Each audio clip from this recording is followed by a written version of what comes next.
जब हम 8 class drop किए उसके बाद से कंटिन्यू सुबह से लेकर 12 बजे रात तक गांजा पीते थे, दिन भर गांजा पीते थे घर। और वहीं उसी हॉस्टल में मेरा एक दोस्त हमको सबसे पहले गुल खिलाया था। गुल? हाँ, इस समय उम्र क्या होगी आपकी? उस टाइम बहुत छोटे थे हम, 12-13 साल। 12 साल की उम्र में गुल खा लिया? हाँ, गुल खाए थे। नशेड़ी की एक कहानी शुरुआत होती है। गुल का सफर कहाँ तक पहुंच चुका था? वो गुल का सफर पहुंचा इंजेक्शन तक, स्मैक तक, मेडिकल ड्रग्स तक, हाँ मेडिकल नशा तक। तो क्यों इस नशेड़ी की कहानी आज पूरे बिहार में एक चर्चा का विषय बन चुकी है।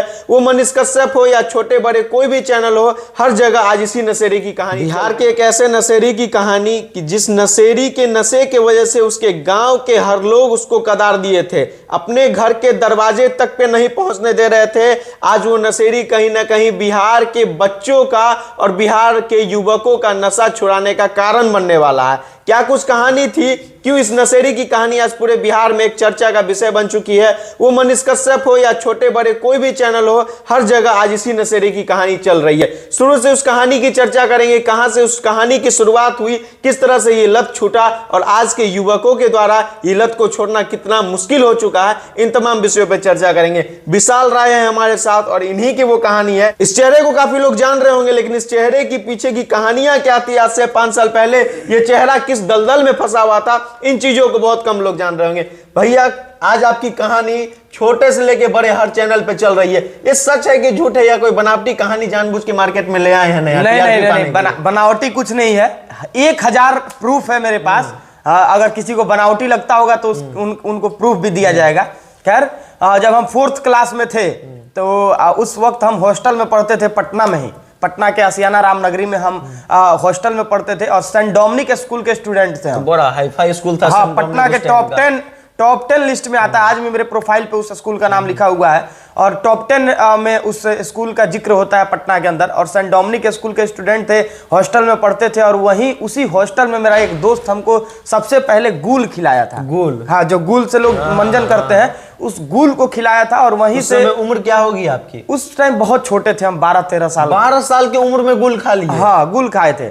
और उसके बाद से वहीं से एक शुरुआत हुआ नशे की दुनिया का। हॉस्टल में थे, कोई गाइड करने वाला था नहीं, माँ बाप से बहुत दूर थे।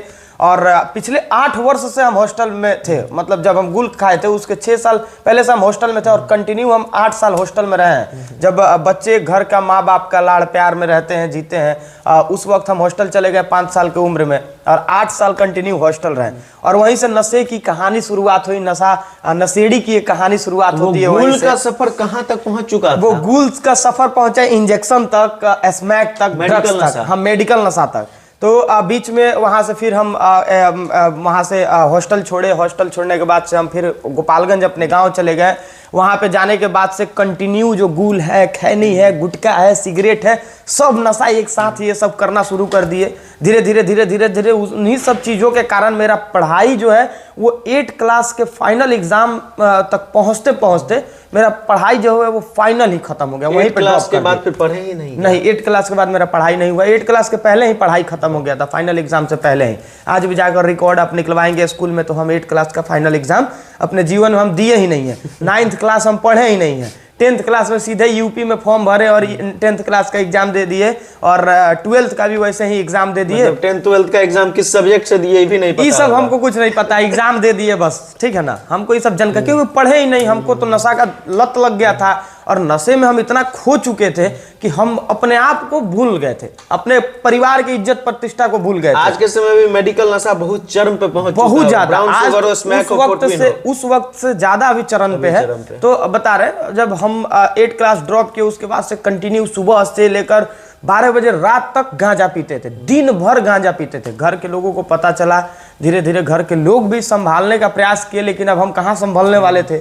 वहाँ से फिर से पटना आए। पटना में वही दिन रात गांजा, स्मैक, चरस, अफीम का सेवन करना शुरू किया। छोड़ना संभव नहीं होता है। जो आदमी मेडिकल नशा पे पहुंचा और मेडिकल नशा के बाद एक कसेली तक छोड़ देना बहुत मुश्किल होता है। तो पटना आए तो पटना फिर वही समाज, वही सर्कल मिला। फिर वहाँ पटना में दिन भर अलग अलग जगह पे नशेड़ियों के अड्डा पे बैठकर हम लोग स्मैक पीना हो, ड्रग्स पीना हो, इंजेक्शन लेना हो, कोरेक्स पीना हो, ये सब चीज़ कंटिन्यू चलते रहता था। क्योंकि माँ बाप से दूर रहते थे, माँ बाप के गाइडेंस में रहते नहीं थे कि माँ बाप संभालेंगे।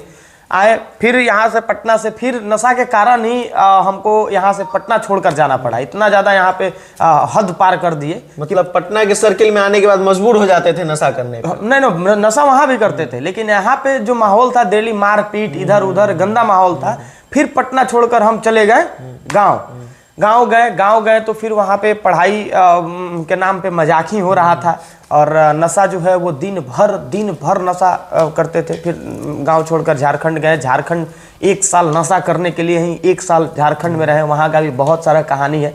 वहाँ भी जाकर हम अपने उन दोस्तों से भी मिलाएंगे जिनके साथ हम दिन भर बैठ के गांजा पीते थे, कूड़ा में, कचरा में, जंगल में, मतलब ऐसे ऐसे जगह पे जहाँ आज हम लोग वहाँ पे खड़ा होना पसंद नहीं पाएंगे। घिन करेंगे। हाँ, घिन। हम लोग वहाँ बैठना तो दूर, वहाँ खड़ा होना पसंद नहीं करेंगे। वहाँ जाकर हम 8-8 घंटा 10-10 घंटा कंटिन्यू दिन भर हम लोग वहाँ पे नशा करते थे। 10-10 20-20 को भांग खाना। उस दलदल में से कैसे निकल गए, कैसे खुद को निकाल लिए? बहुत सारा कहानी है उसके पीछे निकलने की। और लगता है कि आजकल जो युवा इस मेडिकल नशा के दलदल में फंसे वो निकल पाएंगे? बहुत सारे लोग कहेंगे कि क्या खास है तुम्हारे कहानी में। तो खास यही है कि हम उस हद तक पहुंचने के बाद भी आज कोई नशा नहीं करते हैं। आज मीट मछली तक नहीं खाते हैं। देखिए, हम तुलसी का माला धारण करते हैं, और जो तुलसी का माला धारण करता है युवराज जी, वो मीट मछली वगैरह कुछ नहीं खाता है। नशा तो बहुत दूर का नशा तो बहुत दूर का चीज़ है। तो आज हम सुपारी भी नहीं खाते हैं, आज हम मीट मछली भी नहीं खाते हैं। यही खास है। और हम लोगों को बताना चाहते हैं कि जो लोग कहते हैं कि नशा के दलदल में जो फंस गया वो कभी नहीं निकल सकता है, उस लत को कभी नहीं छोड़ सकता है। अगर सब कुछ छोड़ भी दिया तो लास्ट में आकर खैर नहीं, सिगरेट गुटखा पे आकर वो थम जाता है।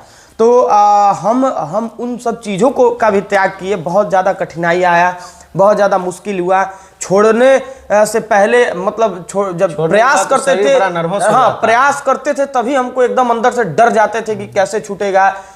जब छोड़ना शुरू किए तो इतना ज़्यादा बेचैनी मन करता था कि सुसाइड कर ले, अपने आप को गोली मार ले।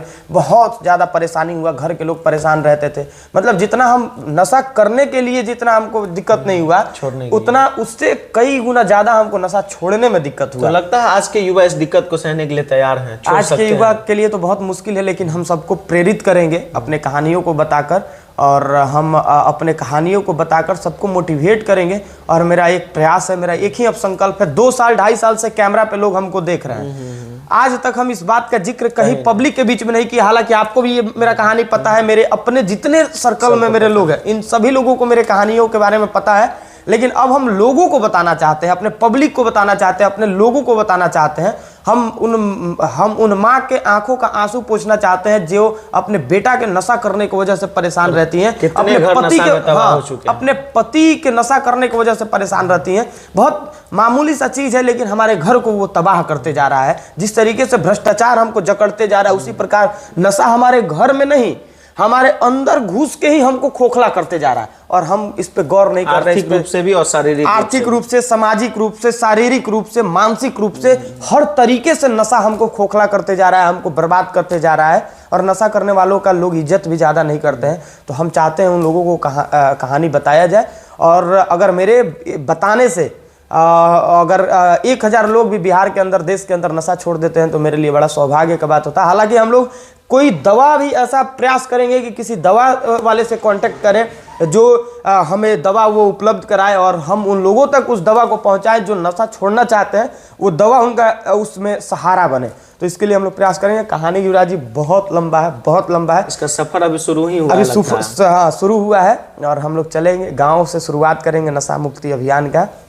वहाँ भी रहेंगे और वहाँ मेरे माँ बाप बताएंगे उस दर्द को, उस तकलीफ़ को, तब शायद ज़्यादा लोगों को भरोसा हुआ। हालांकि मनीष भैया वीडियो बनाए थे, काफ़ी लोग जागरूक हुए। हाँ, बहुत लोग जागरूक हुए हैं। और शुरुआत मेरे गांव से होगा। तो चलिए, पूरे बिहार में नहीं, पूरे देश में इंतजार रहेगा लोगों को कि ये शुरुआत आखिर किस तरह से होता है और किस तरह से ये शुरुआत बिहार के परिवर्तन का एक कारण बनता है। देखा जाएगा, इंतजार बनाए रखिए, जल्द ही कुछ बड़ा होने वाला है और उस बड़ा चीज से बिहार के युवाओं को बहुत बड़ा परिवर्तन देखने को मिलेगा। हमारा प्रयास है नशा मुक्त समाज हो, और इस प्रयास में हम चाहते हैं कि आप सब लोग भी हम सब का साथ दे। वो सभी लोग हम लोग प्रयास करेंगे और आप सबका भी साथ की जरूरत है। बाकी बहुत धन्यवाद। इस कहानी के बारे में आप तमाम लोगों की क्या राय है कमेंट सेक्शन में एक बार जरूर बताएंगे। जय हिंद।